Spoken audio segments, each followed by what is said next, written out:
Jennifer Holland joins us on WRCO's Morning Show. She is an author and has a new book out as well. We're going to talk about life-changing lessons in canine intelligence. Good morning, Jennifer. How are you? I'm good. Thank you. Thanks for having me on today. Oh, it's a pleasure. So tell us a little bit about yourself, if you would. Yeah, sure. So I'm an animal lover from way back, and also a lover of writing. And I was able to kind of bring those two things together in my career, and spent a long time writing for National Geographic magazine. I have a series of books called Unlikely Friendships that were a lot of fun to work on, and people really loved. And the new book is Dog Smart, and I'm really excited about this book. I think it's got a lot of really interesting science, but also it's very accessible and I think a fun read, and I'm hoping people really love it. So it's kind of a different process for you if you're writing for a magazine as opposed to writing a full-length book, I'm sure, isn't it? Oh, yeah, very much so. The magazine, you have obviously a more limited time frame and a lot less space to yammer on about the things that you want to say. So in the book, 300 pages later, I still had lots of things I would have loved to have added, but and spent 3 years working on the book. So it's really pulled together a lot of good stuff. I presume you love all animals, but dogs, are they your favorite? They are up there. I hate to pick a favorite, but certainly right now with all of the research and reporting I did on them and time spent with all kinds of working dogs and just the miraculous things really that they're capable of doing, I do have a special place in my heart for them right now, for sure. So Dog Smart, can you tell us a little bit about the book? Yeah. So the idea of the book is to consider what it means to be intelligent for a dog. So, we tend to think of intelligence as in a dog as, the dog that responds to our commands the most easily or that learns tricks. And that is certainly an indication of intelligence, there's no question. But there's so much about dogs that is intelligent in their own world, in their own right. And so I really thought about things like olfactory intelligence. Let's think about their senses and how they work and how they allow them to think and make decisions and thrive. Broadly, adaptive intelligence, the fact that dogs live everywhere that we live, that they have adapted to our niche and became this very, very special animal to us. And in a way, sort of took advantage of of us in a sense, and really filled a very special role in our lives. And they're emotionally intelligent. Their communication system is quite robust and intelligent. And so I really dove into a lot of different aspects of intelligence and met with working dogs and their owners and trainers and learned a lot about how they learn, how they're trained, and what they're capable of in a broad way. Did that include military animals? It did, yes. I did get to spend some time at Lackland Air Force Base and see the dogs in training, and even spent time also with police dogs, including getting to experience what it's like to be the bad guy on the other side of a bite dog, a dog that's trained to take somebody down who's breaking the law and running. So I like to throw myself into things as much as I can, and so that was really an amazing experience. That is an amazing thing because dogs, canine units, are real effective, and certainly they've made their way out to our area, even here in rural Wisconsin, and a very effective tool for law enforcement, right? Yeah, absolutely. And I think one of the things that's so amazing about them is that they're able to flip that switch and know when they're on duty and when, a bite is appropriate. And then they go home to their families and they're absolutely the sweetest, most loving dogs. There's, never a concern that the dog is going to get confused and, bite someone in the family. They absolutely are able to be these two different animals. So all dogs have some intelligence. If a dog does not learn tricks, is that because I'm a poor owner and can't teach him? Or That is what they say. They say there's no dumb dogs. There's just bad trainers, bad owners.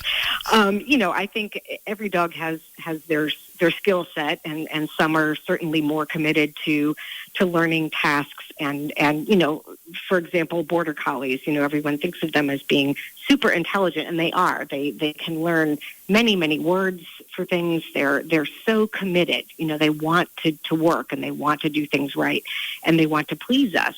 And there are some breeds and some dogs that just are a little less interested in that, but that doesn't mean that they don't have amazing skills in other areas if given the opportunity.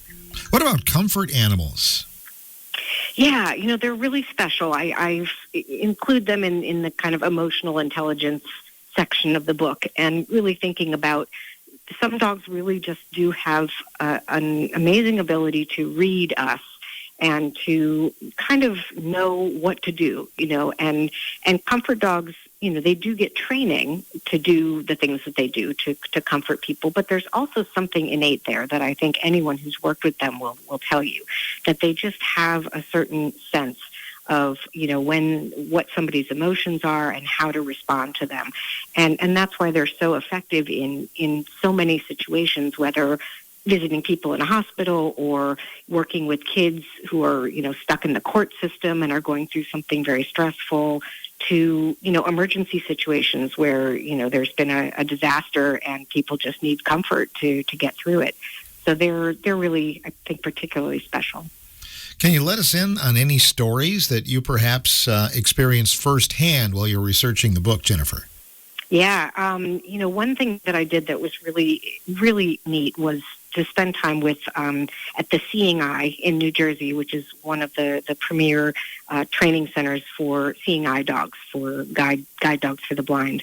And I, again, got to watch dogs being trained and see them at different levels of training. And I also got to actually hold a harness and be led by a dog with my eyes closed in New York City on a very busy street. And I knew it would be kind of a neat thing. I thought, this will be fun. This will be kind of a cool experience. But I was just amazed at how fast the dog moved, at how confident the dog was, and how easily we maneuvered down the street. I didn't bump into anything. There was no tripping. I didn't bang into pedestrians. It was, clearly the dog knew exactly what to do and how to do it, and was very aware of things that might get in my way that wouldn't necessarily get in the dog's way. They have to think in terms of what's going to affect you, their person. And so that was kind of a neat thing to observe and to be a part of. I would guess you had some apprehension, some fear at first in that situation, didn't you?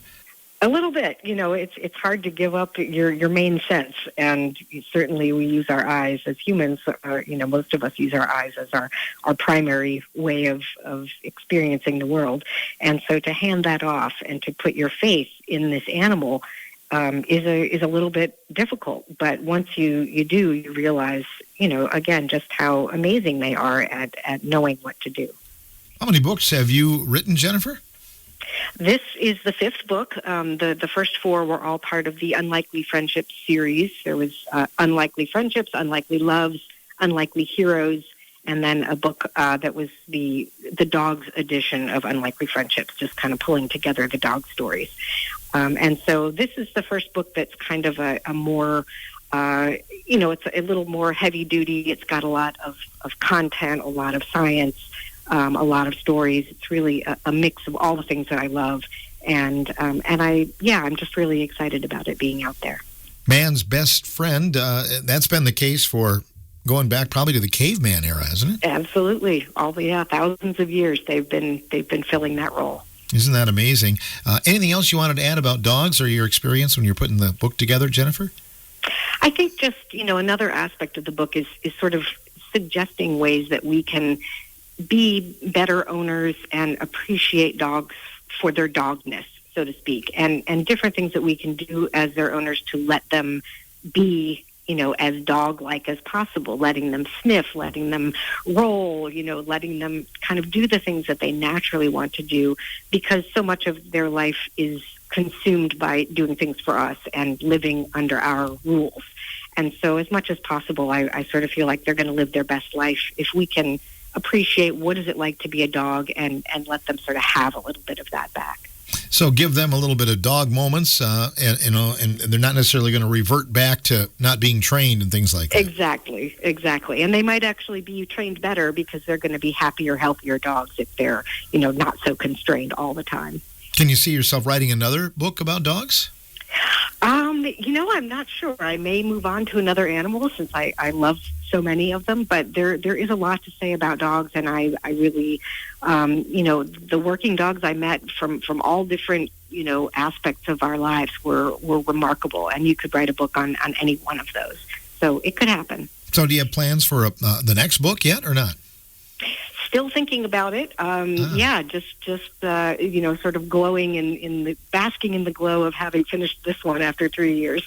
But I'm sure I will keep writing, and animals are always my favorite subject. I know you've done a lot of writing based on natural history and whatnot. Have you ever had a visit to Wisconsin before? Oh, yes. I actually went to UW-Madison. Well, then you have. I did not realize that. Much been in Wisconsin. Yeah, I love Wisconsin. Great place. I was there not long ago visiting Madison and some friends.